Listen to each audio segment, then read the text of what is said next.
Voilà, bonjour à tous. J'espère que vous vous portez bien. Oui, malgré les masques, c'est pas évident.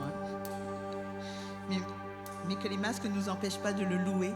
De louer le plus beau des noms, c'est le nom de Jésus. Je ne connais pas votre semaine, et moi je peux dire que combien les bontés de l'Éternel ne sont pas épuisées.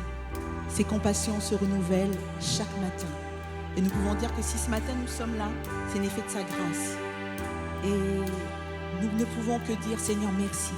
Et notre désir, c'est être le plus près de Dieu. C'est auprès de Dieu que je veux me tenir ce matin. Je ne sais pas pour vous, mais vous savez, la meilleure part, c'est être à ses pieds. Lorsque nous avons des soucis, c'est à ses pieds que nous trouvons la solution. Lorsque nous sommes malades, c'est à ses pieds que nous trouvons la guérison. Lorsque nous cherchons un travail, c'est à ses pieds que nous trouvons. Et là, ce matin, nous voulons dire Seigneur, c'est auprès de toi. Que veux-tu me dire ce matin? Je suis sûre que le Seigneur, il a quelque chose de particulier pour chacun d'entre nous. Moi, je ne vous connais pas, mais lui vous connaît. Et que ce matin, que vous ne puissiez pas repartir comme vous êtes arrivés, mais que ce matin, vous puissiez saisir toutes les promesses que Dieu a pour vous. La table, elle est dressée ce matin. Les mets sont là. C'est à nous de tendre la main et de saisir ce qu'il a pour nous. Dieu ne le fera pas à notre place, mais ce matin, dire Seigneur, c'est auprès de Dieu, c'est auprès de toi que je veux me tenir, parce que tu es mon Seigneur et mon roi. Alléluia, on le chante ensemble.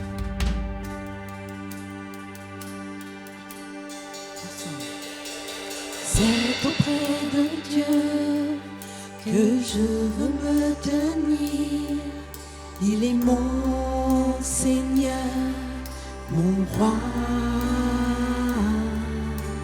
C'est auprès de Dieu que je peux ressentir tout l'amour qu'il a pour moi. C'est auprès de Dieu que je voudrais grandir, entendre le son de sa voix. Je viens devant le trône, par ta grâce je me tiens, en ta présence je lève les yeux vers le lieu saint pour contempler ta face. Je veux rester près de toi.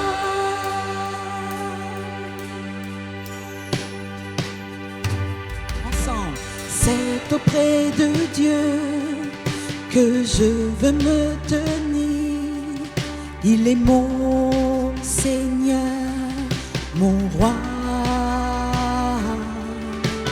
C'est auprès de Dieu que je veux ressentir tout l'amour qu'il a pour moi. C'est auprès de Dieu que je voudrais grandir, entendre le son de sa voix. Je viens devant le trône, par ta grâce je me tiens, en ta présence je lève les yeux vers le lieu saint pour contempler ta face. Je veux rester près que je viens devant le trône, par ta grâce je me tiens, en ta présence je lève les yeux vers le lieu saint pour contempler ta face. Je veux rester près de toi. Je veux rester près de toi. Je veux rester près de toi. Amen. Ce matin, nous voulons proclamer le nom de Jésus Parce qu'il est celui encore qui règne ce matin. J'espère et je crois que Dieu veut régner sur vos vies et il a des plans parfaits pour nos vies. De nos montagnes et nos vallées, de nos campagnes et nos cités, un peuple nombreux s'assemble pour louer Dieu et proclamer ensemble. Oh, il est le Créateur, il fait de nous sa demeure. Pour être sel et lumière, Dieu nous appelle à servir sur la terre. Nous annonçons le roi, alléluia. Nous proclamons son nom sur ce pays. Nous célébrons sa gloire, nous chantons sa victoire, et nous vivons les dons de son esprit. Nous annonçons le roi, alléluia. Nous proclamons son nom sur ce pays. Nous célébrons sa gloire, nous chantons sa victoire, nous élevons le nom de Jésus-Christ. Le roi rassemble son armée, l'ennemi tremble sous ses pieds. La victoire est assurée si nous marchons unis à ses côtés. Oh, la foi est notre bouclier et sa parole est notre épée. Ses armes nous sont données pour tenir ferme et pour tout surmonter. Nous annonçons le roi, alléluia. Nous proclamons son nom sur ce pays. Nous célébrons sa gloire, nous chantons sa victoire, et nous vivons les dons de son esprit. Nous annonçons le roi, alléluia. Nous proclamons son nom sur ce pays. Nous célébrons sa gloire, nous chantons sa victoire, nous élevons le nom de Jésus. Nous célébrons Sa gloire, nous chantons sa victoire, nous élevons le nom de Jésus-Christ. Nous célébrons sa gloire, nous chantons sa victoire, nous élevons le nom de Jésus-Christ. Alléluia. Oh oui. Ce nom que nous chérissons, ce nom que nous aimons par-dessus tout, ce nom nous protège, ce nom est un bouclier pour nos vies. Et quand nous proclamons le nom de Jésus, nous avons sa protection. Et ce matin, Seigneur, que ton nom soit une tour autour de ma vie, une forteresse autour de ma vie. Combien chaque jour nous avons besoin de la protection divine. Alléluia.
Jésus fortifie nos cœurs par ta grâce et ta grandeur, car c'est en toi que nous prions. Viens glorifier ton nom,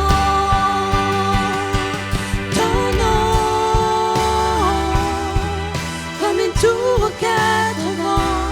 Ton nom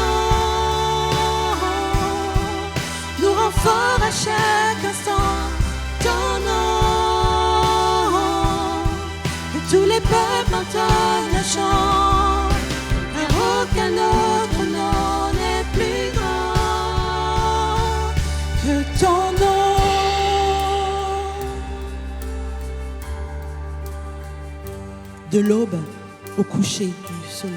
Nous voulons encore le proclamer ce matin. De l'aube au coucher du soleil, tes splendeurs nous émerveillent, et notre cœur d'enfant répond en glorifiant ton nom, ton nom, comme une tour aux quatre vents. Ton nom nous rend fort à chaque instant. Ton nom, et tous les peuples entonnent un chant, car aucun autre nom n'est plus grand que ton nom.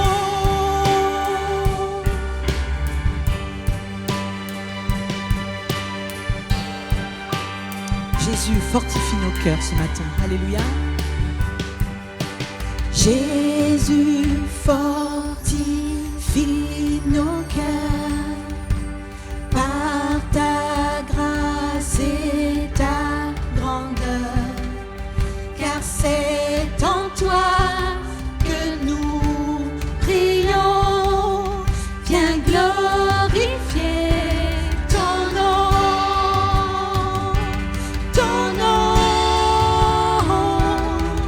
comme une tour aux quatre vents. Ton nom nous rend fort à chaque instant.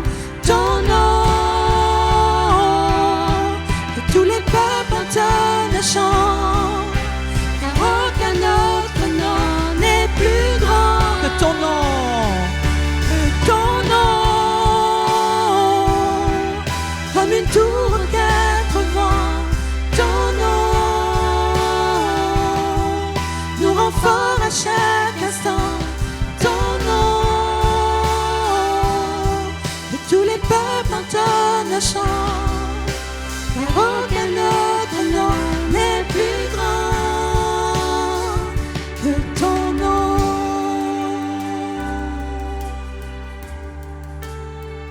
Que ton nom, alléluia. que ton nom.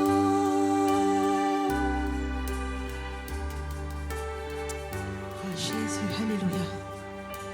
Oh oui, ce nom qui est pour nous, alléluia, une forteresse. Dans son nom, nous pouvons nous réfugier. Alléluia. Ce matin, nous voulons avoir un cœur ouvert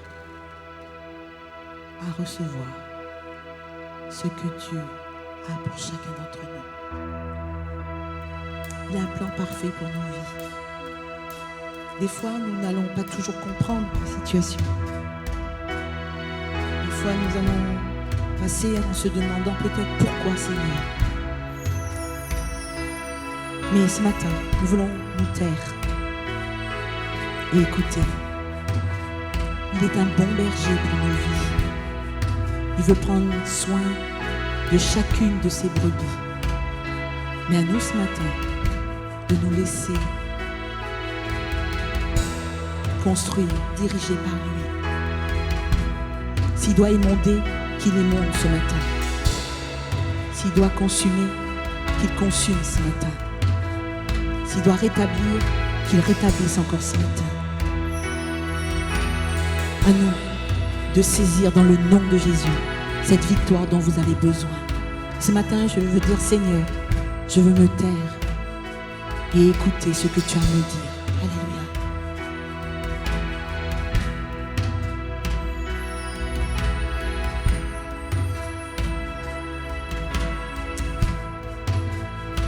Si je me tais, Si je me tais, où j'apprendrai à écouter la voix du bon berger. Quand je l'entends, où je comprends qu'il a payé pour ma liberté. Oh, j'apprendrai à écouter la voix du bon berger quand je l'entends. Oh, je comprends qu'il a payé pour ma liberté. Quand je t'ouvre mon cœur, je te vois, Seigneur. Quand je t'ouvre mon cœur, je t'entends me parler. Et ta loi dans mon cœur toujours demeure. Et ta vie à chaque heure coule comme un torrent.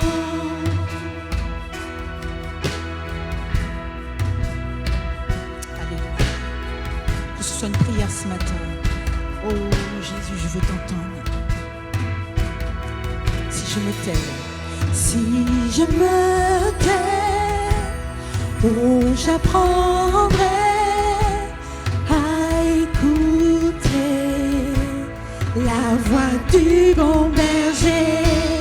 Quand je l'entends, oh, je comprends qu'il a payé pour ma liberté.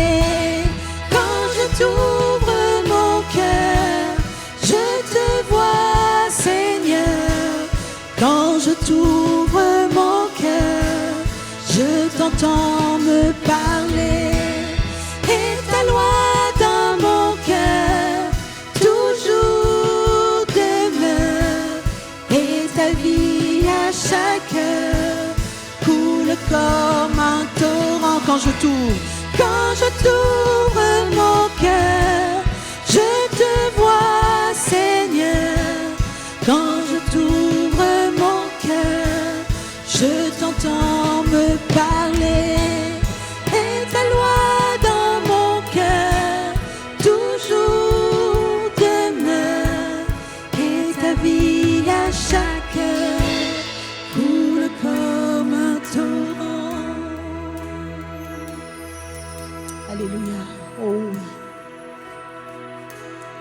Seigneur, je veux avoir un cœur ouvert pour entendre et écouter ce que tu as me dit encore à travers ta parole, à travers ton serviteur. Oh oui. Oh oui, Jésus. Alléluia. Oh oui.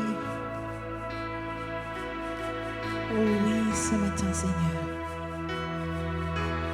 Alléluia. Oh oui, quand je t'ouvre mon cœur. Alléluia. Quand je t'ouvre mon cœur. Quand je t'ouvre mon cœur, je te vois, Seigneur. Quand je t'ouvre mon cœur, je t'entends me parler. Et ta loi dans mon cœur toujours demeure. Et ta vie à chaque heure coule comme un torrent. Et ta vie à chaque heure coule comme un torrent. Et ta vie à chaque heure coule comme un torrent.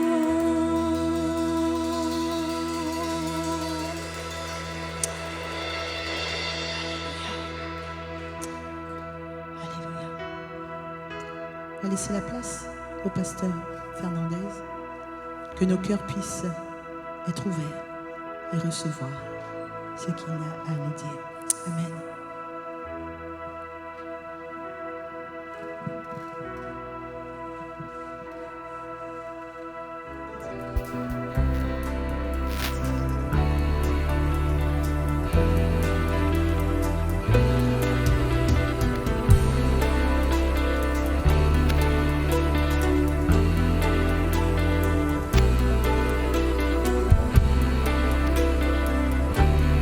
Bonjour chers amis,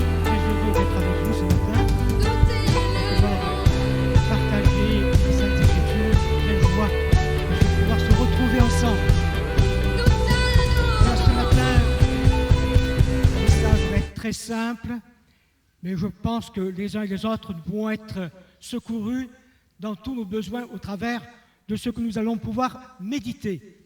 Voilà, le texte des Saintes Écritures se trouve dans l'évangile de Jean, au chapitre 19, verset 30. Quand Jésus eut pris le vinaigre, il dit « Tout est accompli ». Et baissant la tête, il rendit l'esprit. Nous voici au mont Golgotha. Jésus le Messie, depuis 3 ans, a parcouru les routes de la Palestine, guérissant, délivrant, opérant des prodiges et des miracles. Jésus a accompli l'œuvre de son Père, par amour, par compassion, par bonté. Il a fait des œuvres extraordinaires, merveilleuses. Amen. Et parce qu'il a trop aimé, les hommes l'ont méprisé. Parce qu'il a aimé au point de donner sa vie, que les hommes l'ont rejeté. Et ainsi, il a été arrêté, condamné, crucifié entre 2 brigands. La Bible nous dit que ses mains ont été transpercées, ses pieds ont été transpercés, il a été couronné d'épines. Son corps a été lacéré de coups. Et là, un soldat va percer son côté. Et la Bible nous dit que de l'eau et du sang ont jailli. L'eau est le symbole de la purification. Le sang, c'est l'expiation de nos fautes, de nos péchés. Car sans effusion de sang, nous dit l'Écriture, il n'y a point de pardon. La mort de Jésus doit être pour chacun d'entre nous le point central de notre vie spirituelle. Il est important pour chacun de considérer ce matin ce cri que Jésus a proclamé. Tout est accompli, tout est consommé. Nous n'avons rien à ajouter, rien à retrancher, mais l'œuvre de Jésus est parfaite. Amen.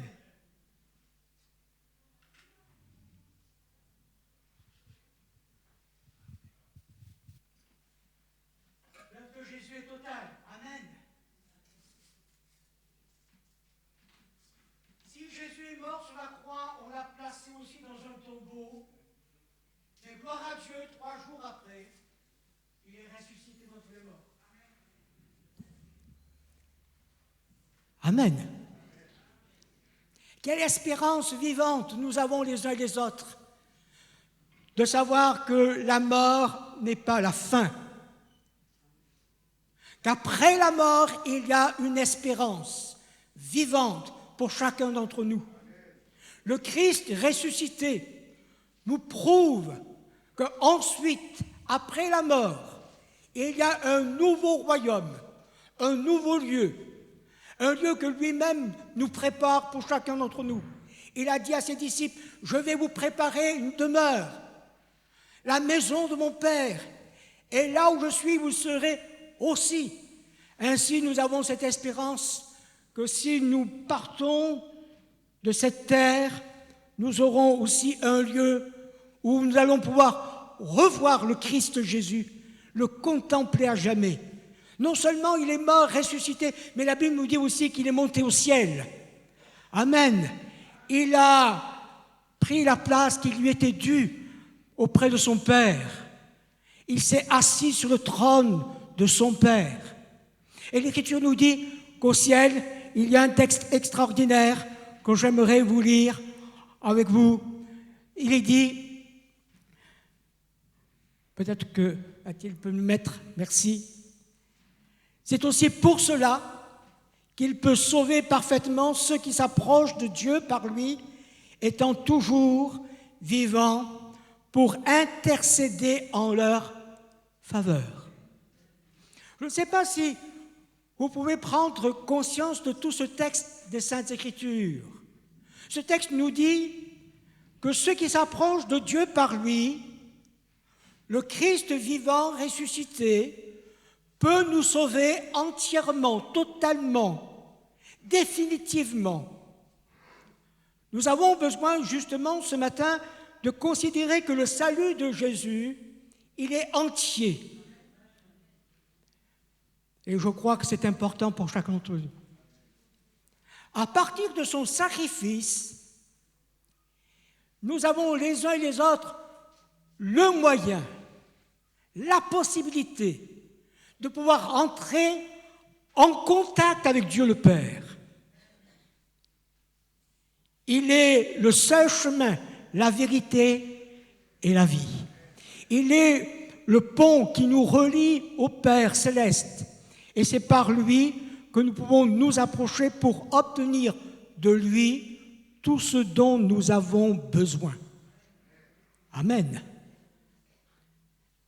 Il n'y a de salut en aucun autre, car il n'y a sous le ciel aucun autre nom qui ait été donné parmi les hommes par lequel nous sommes sauvés. Amen. Le salut. Le salut, souvent nous voyons qu'un aspect du salut, mais j'aimerais vous dire ce matin que le salut consiste à plusieurs choses.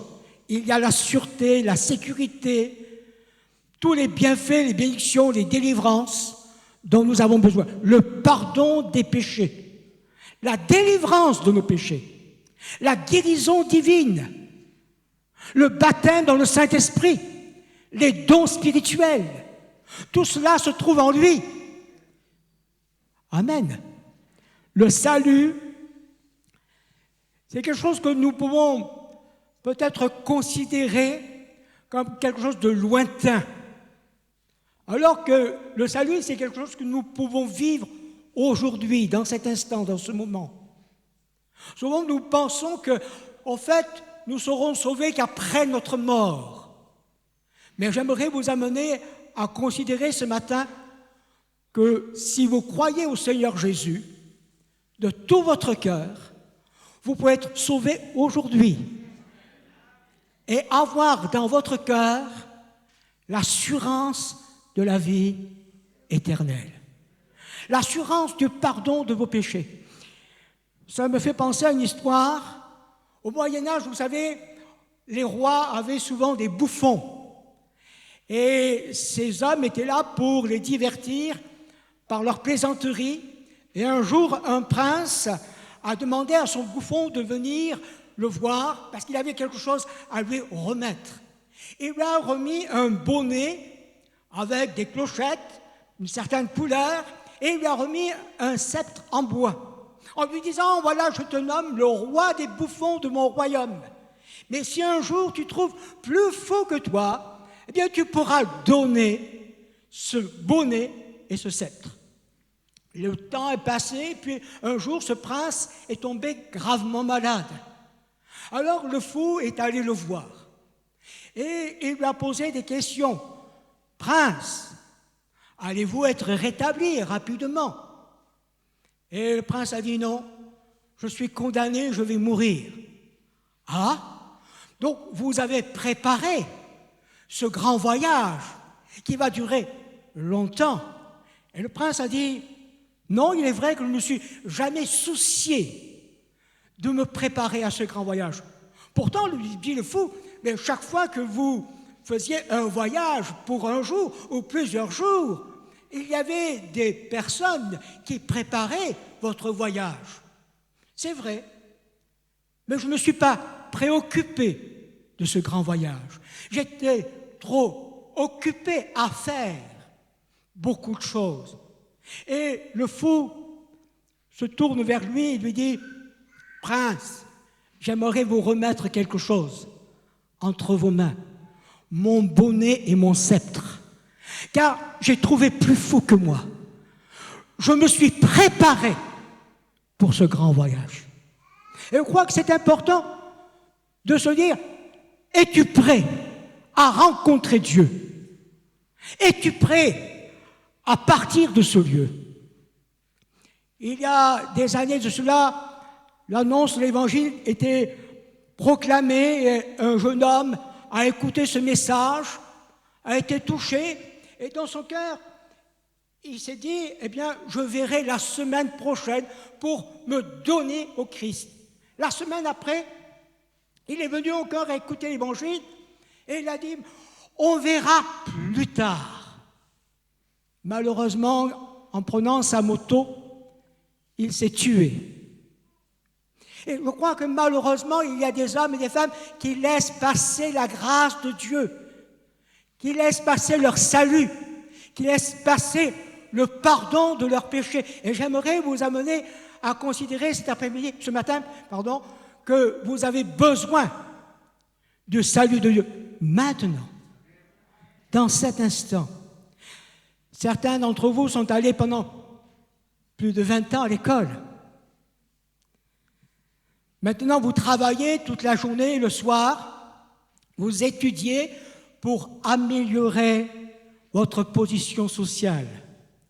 Ainsi, pendant toute votre vie, vous aurez travaillé d'arrache-pied pour vivre un certain temps sur la terre. Allez, on va dire 80 ans, 90 ans, 100 ans, si vous voulez. Et après.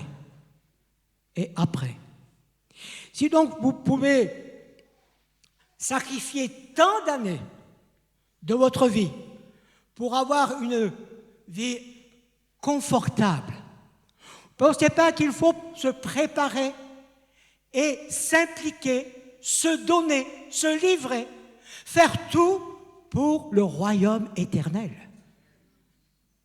Ne croyez pas qu'il faut prendre le temps nécessaire pour pouvoir avoir une relation, une communion, une unité, une intimité avec le Christ Jésus qui nous attend dans son royaume. Moi, je le pense. Nous ne voulons pas seulement dire le salut, c'est beau, la guérison, c'est formidable, il suffit de chanter pour être béni. Non! Il ne suffit pas de chanter, même de prier. Il faut plus que cela. Que faut-il de plus? Il faut accueillir le Christ Jésus dans son cœur. Il faut que Jésus devienne ton sauveur et ton Dieu. Je crois que c'est important de se le dire, car les choses passent si vite aujourd'hui. Comment obtenir ce salut? Que faut-il faire? Dans l'évangile de Marc au chapitre 10, verset 17, « Comme Jésus se mettait en chemin, un homme accourut et se jetant à genoux devant lui. « Bon maître, lui demanda-t-il, que dois-je faire pour hériter la vie éternelle ?» Voilà un homme qui est un observateur de la loi de Moïse, un croyant, quelqu'un qui est impliqué, quelqu'un qui prie, quelqu'un qui aime Dieu, quelqu'un qui vit pour Dieu. Et malgré tous ses efforts, il n'a aucune conviction, aucune assurance. Que faut-il que je fasse? Que faut-il faire pour avoir la vie éternelle? Je crois que malheureusement, beaucoup de gens s'attachent aux bonnes œuvres, à la religion, aux actes extérieurs. Il y a bien des années de cela, un des premiers missionnaires du Groenland a voulu évangéliser ce pays en prêchant un message dur, sévère, de la religion, de la loi, en disant il faut faire, il faut accomplir. Et pendant 8 années, cet homme a travaillé parmi ces gens sans voir un résultat positif. Et cet homme est parti.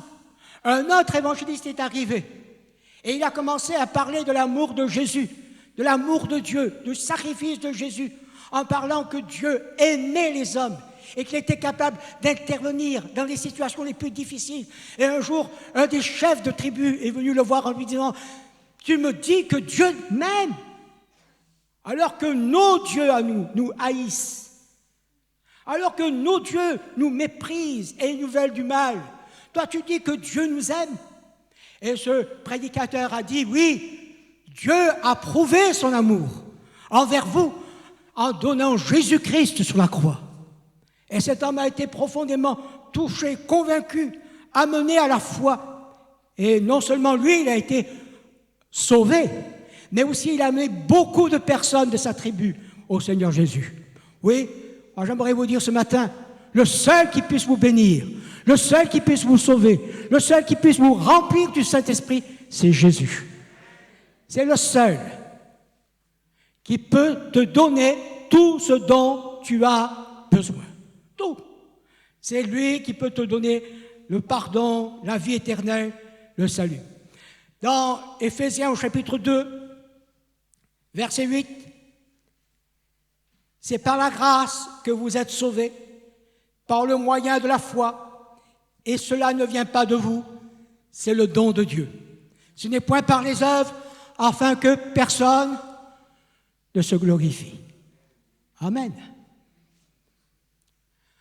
C'est compliqué, quand on lit ce verset des Saintes Écritures, de se dire, au fond, je n'ai rien à faire, mais Dieu a tout fait.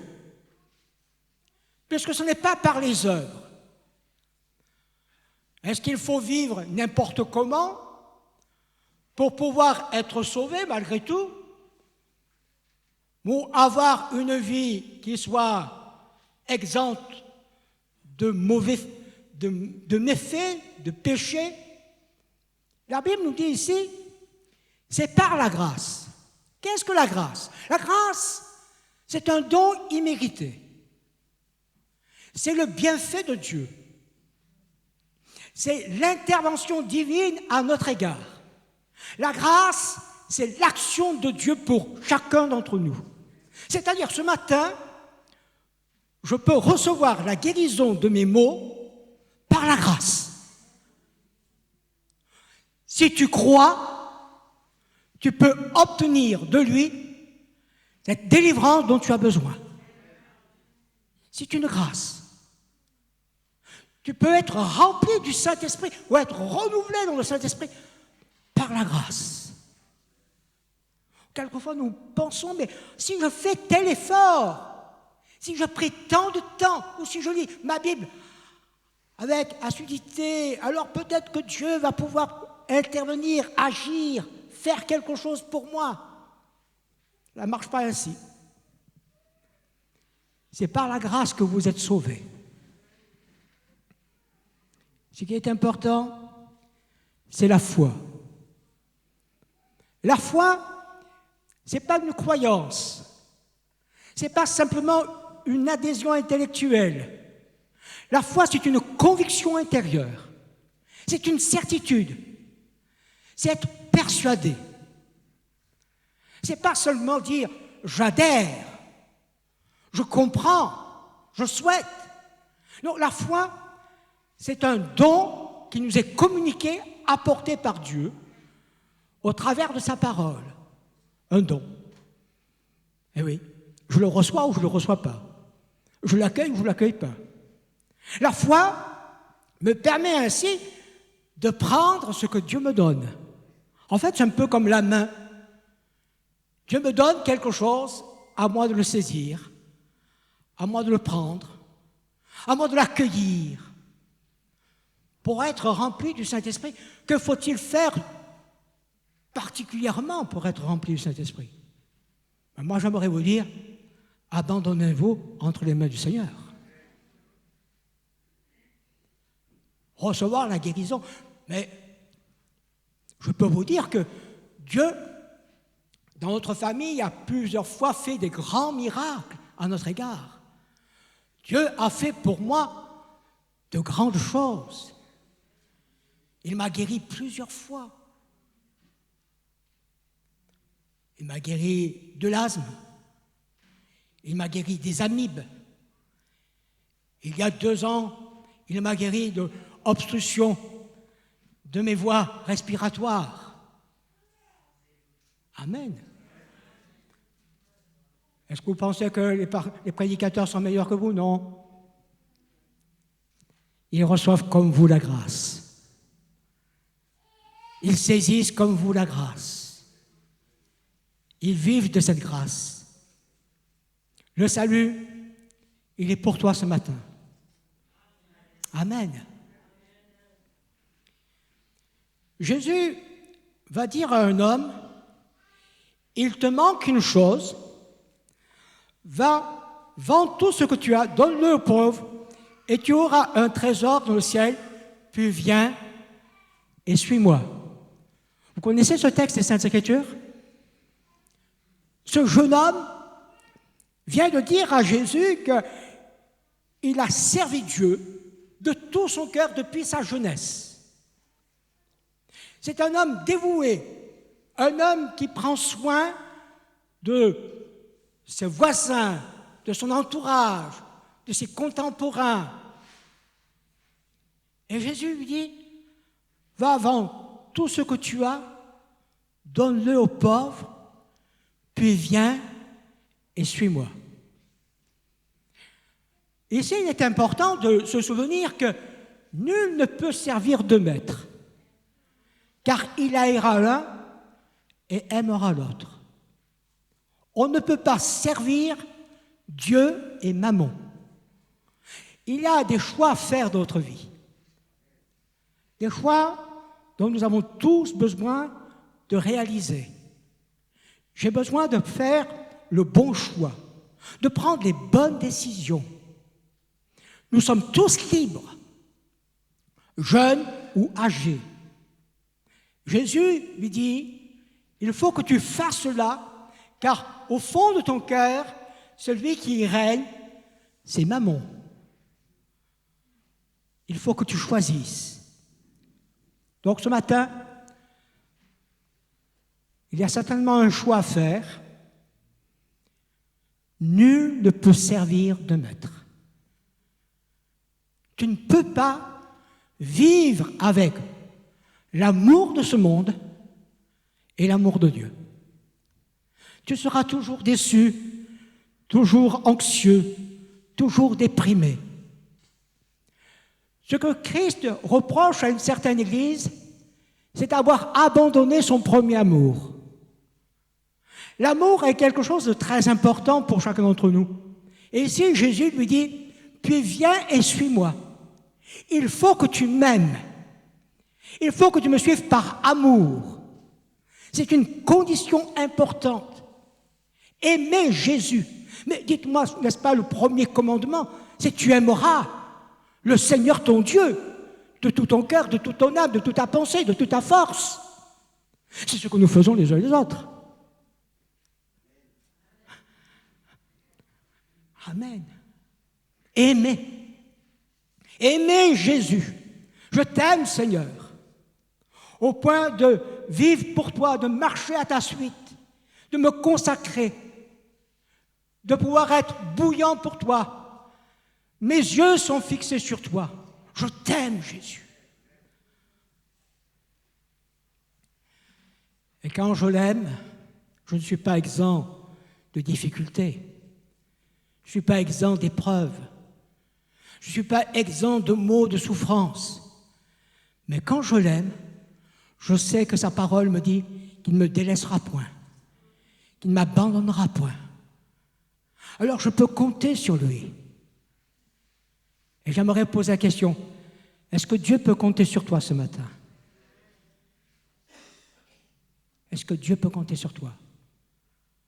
Est-ce que tu te rends compte qu'il doit être le seul, tu dois vivre pour lui et avec lui?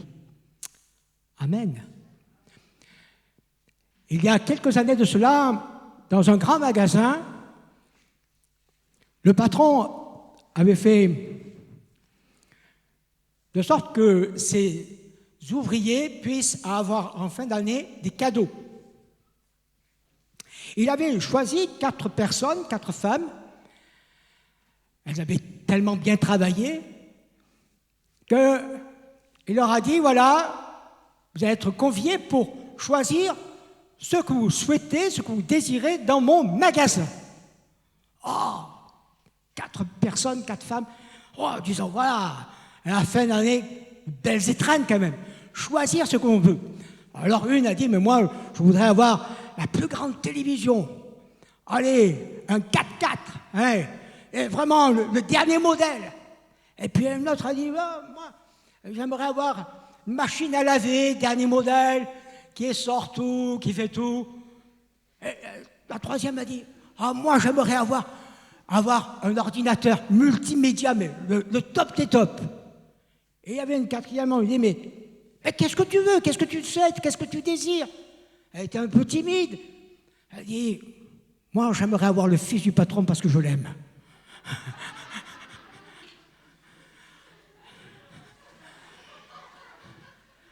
Ah.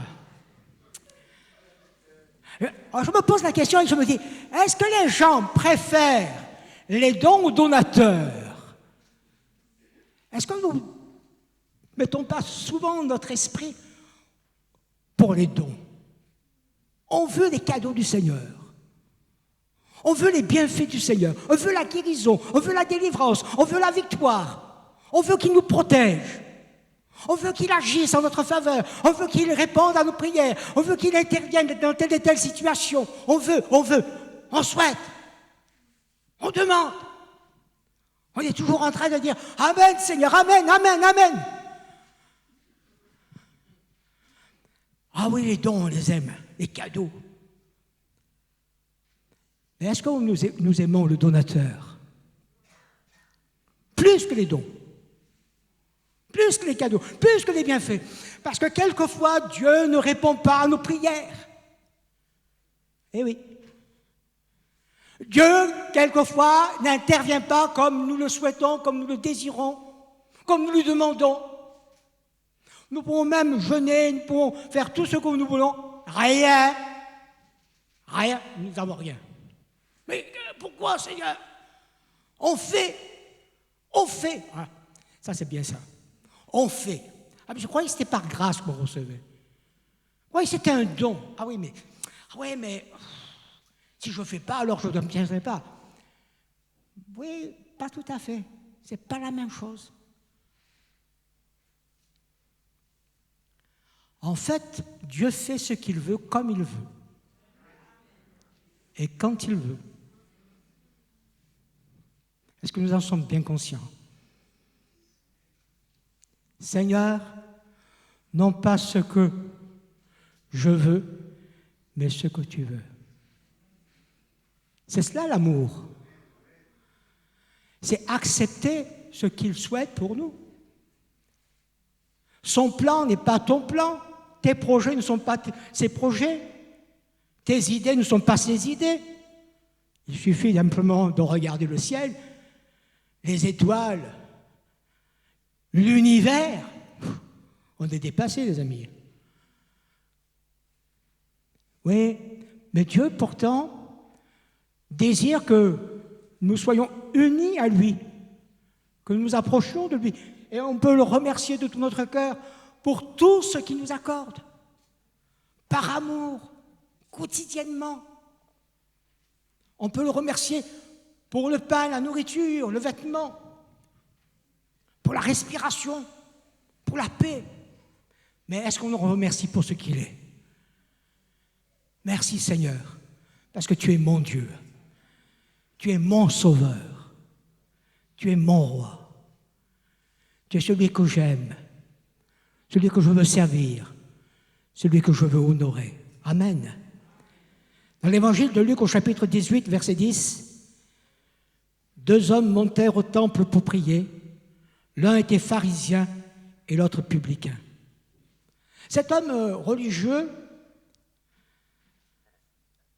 dit ce qu'il fait, ce qu'il a accompli. Et il regarde derrière lui et il voit un homme qui est un publicain, un pécheur, un homme qui n'a pas sa position sociale, ni intellectuelle, ni religieuse. Le pharisien, lui, il dit « Oh Dieu, je te loue de ce que je suis, différent des autres. Je suis bien. Ah, je suis au top. Je suis arrivé presque à la perfection. Mais lui, c'est un minable. C'est un pécheur.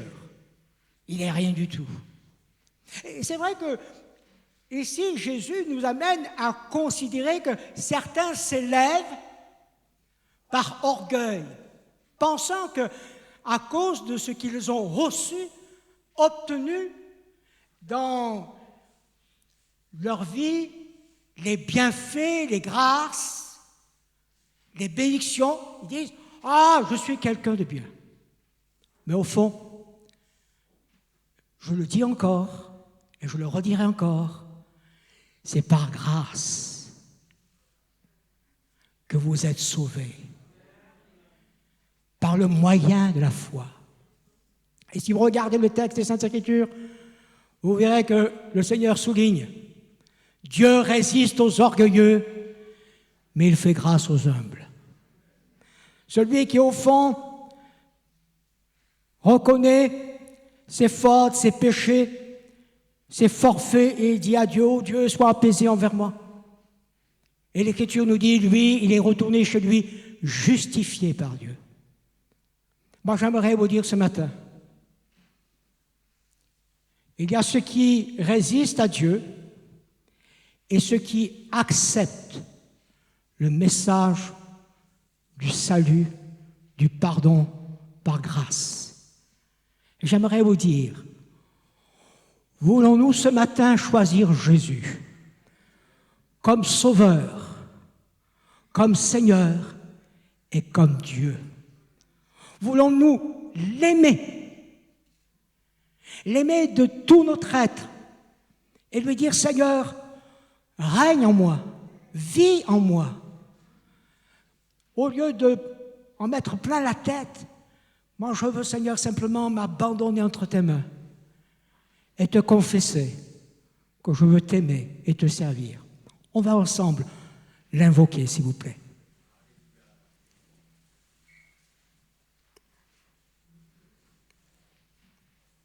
Peut-être on pourrait prendre quelques secondes et dire à ceux qui sont justement désireux de se donner à Jésus, de dire à Jésus, ce matin, je veux t'aimer, Seigneur. Je veux faire un acte de foi et prendre la décision de te suivre, la décision de marcher à ta suite. Si vous voulez simplement lever votre main, et je prierai avec vous. Voilà, plusieurs mains se lèvent. Vous pouvez lever votre main et dire à Seigneur, Jésus, je veux te suivre. Jésus, je veux t'aimer. Jésus, je veux marcher à ta suite, Jésus. Je te donne mon cœur. Amen. Seigneur, tu vois toutes ces personnes qui ont levé leurs mains vers toi. Tu les accueilles, tu les reçois. Et ensemble, Seigneur, nous te disons merci parce que c'est toi qui les sauves. Alléluia. Et tu les sauves parfaitement, entièrement. Alors nous sommes assurés de ta grâce et de ta bénédiction. Sois loué, glorifié pour tout ce que tu as réalisé et pour tout ce que tu nous donnes aux uns et aux autres. Que ton nom soit béni. Amen.